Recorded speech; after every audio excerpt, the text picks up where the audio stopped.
আপনাদের কার্যকরী পদক্ষেপ নিতে হবে। সরকারকে মিল ইন্ডাস্ট্রি করতে হবে, সরকারকে গার্মেন্টস সেক্টরে এদেরকে কর্মসংস্থান দিতে হবে। আমি একটু আপনার একটা নাগরিক হিসেবে জানতে চাই, এই যে ফুটপাতে চলাচল করতেছে, এটা কি থাকা উচিত কি থাকা উচিত না? না, সেটা উচিত না, কিন্তু একটা ইংরেজিতে কথা আছে যে নেসেসিটি নোজ নো ল, প্রয়োজন কখনো আইন মানে না। আপনার যখন 1000 মানুষ, এর মধ্যে 100 মানুষ সিভিল হবে, 900 মানুষ আনসিভিল হবে, তখন ওই 900 মানুষের আইনই 1000 মানুষের মধ্যে ইমপ্লিমেন্ট হবে। এটাই বাস্তবতা। আপনি কি বলছেন ফুটপাতের দোকানদারের সংখ্যা বেশি সমস্যা হচ্ছে?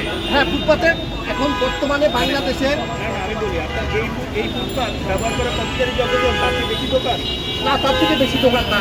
তাইলে কার আইন প্রতিষ্ঠিত হওয়া উচিত? এখন প্রতিষ্ঠিত হওয়া দরকার তো আপনার রাষ্ট্রের আইন, কারো আইন না, আমার আইন না, আপনার আইন না, যেটা সর্বজন স্বীকৃত সেই আইনই ইমপ্লিমেন্ট হওয়া দরকার। কিন্তু আমাদের দেশে শুধু ফুটপাত না, মানে জমি হারা হচ্ছে, তাদের তো ইয়ে হচ্ছে না, চাষমেন্ট হচ্ছে না।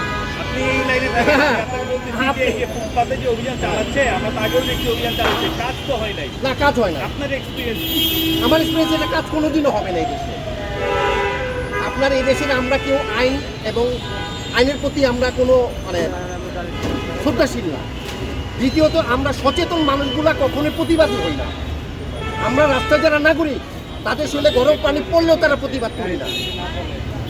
আমাদের সমস্যা হইলেও আমরা প্রতিবাদ করি না।